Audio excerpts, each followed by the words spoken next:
Desligue o ruído e conecte-se aos factos. Temos 10 estadias num dos hotéis de luxo Alma Lusa na Comporta. 2 adultos, 2 noites. Assine hoje o Observador com até 58% de desconto e habilite-se a ganhar. Tudo em observador.pt.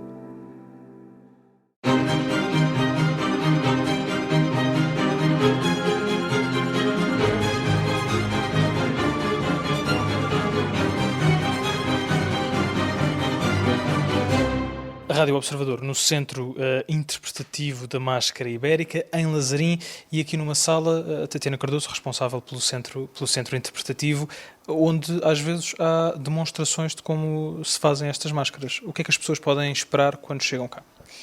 Certo, nós aqui chegamos às salas de Lazarim, conforme nós dizemos. Esta é a sala dos artesãos, onde nós, quando temos visitas de grupo ou até alguma atividade que possamos divulgar ao longo do ano, como o Dia do Artesão, por exemplo, temos aqui artesãos que vêm demonstrar o trabalho da máscara, portanto fazer pequenas demonstrações em que as pessoas também podem participar. Portanto, e esta sala é precisamente para isso. Temos aqui alguns exemplos de máscaras que estão nas suas diferentes fases, não é? Nas suas diferentes fases, exatamente. Estas máscaras, principalmente esta com uma madeira que está mais úmida, foi o resultado, digamos, do encontro de artesãos que se realiza todos os anos aqui no sábado do Entrudo. Portanto, também há aqui esta atividade no sábado. Portanto, as pessoas vêm, os artesãos vão falando da sua experiência enquanto artesãos da máscara de Lazarim, ao mesmo tempo que trabalham uma máscara em conjunto. Isso também acontece nas nossas, digamos, atividades que vamos fazendo ao longo do ano. E é para isso que serve no fundo, esta sala, para estas demonstrações. Sendo que não são apenas as máscaras que vemos aqui na sala de Lazarim. O que é que a sala de Lazarim tem mais, sem ser este trabalho dos vossos artesãos? A sala de Lazarim tem também aqui uma máquina de costura, que no fundo quisemos também homenagear as costureiras, porque na verdade o careto não é só a máscara, não é? O careto completo tem que ter uma máscara e um fato, e então quisemos aqui homenagear de certa forma as pessoas que trabalham antes do Entrudo e mesmo ao longo do ano para fazer estes fatos, quer do desfile de Domingo Gordo, quer os fatos dos caretos de Lazarim.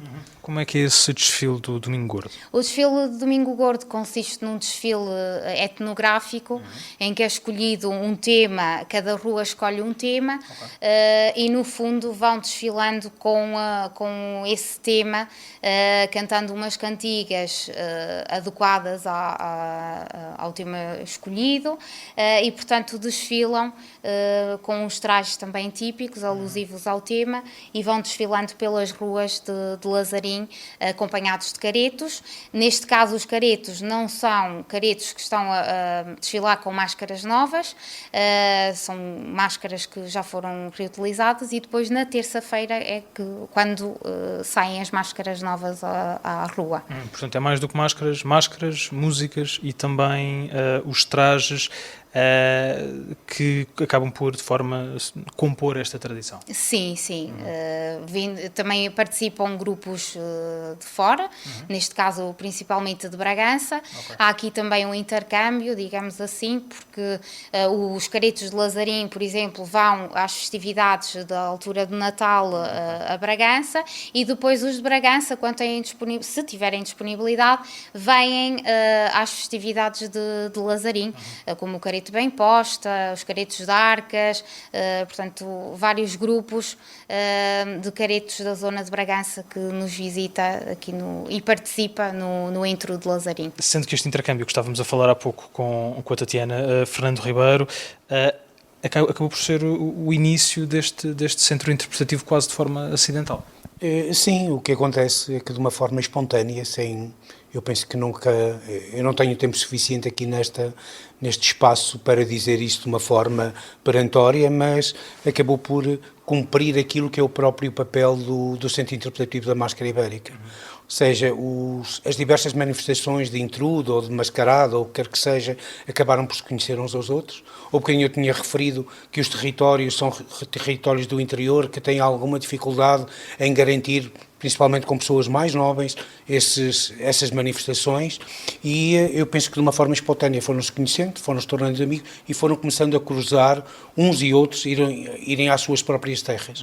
E o que acabou por acontecer, por exemplo, aqui no Intrude, é que nós temos manifestações, temos pessoas de Podense, de Bragança, de Vinhais, de diversos lugares, e quando eles se juntam todos, nós, no fundo, temos um cortejo que não é só de Lazarim, há um que é só de Lazarim, que é na terça-feira, mas o que é realizado no domingo gordo, acaba por ser uma manifestação de várias localidades, porque tem pessoas presentes dessas mesmas localidades, o que acaba por ser interessante. E também se juntam tradições espanholas no domingo gordo, ou é só de Portugal? Não tem. Nestes últimos anos isso não tem sido feito. Mas se calhar por culpa nossa que não os temos convidado ou porque não temos tido tempo suficiente para isso. Mas parece que esta tradição também acaba por unir as pessoas de diferentes regiões que partilham este interesse. Não, elas acabam por se reunir. Há aqui os caretos de Lazarim ao longo do ano vão a várias localidades e depois assim cada um tem as suas em determinadas épocas específicas ou então praticamente na mesma época, eles acabam por se cruzar e de se misturar e ao mesmo tempo dar a conhecer aquilo que cada um tem e acaba por fazer todo esse fechar de círculo, que é termos consciência da quantidade de manifestações deste tipo que existem em todo este território mais vasto que é a Península Ibérica.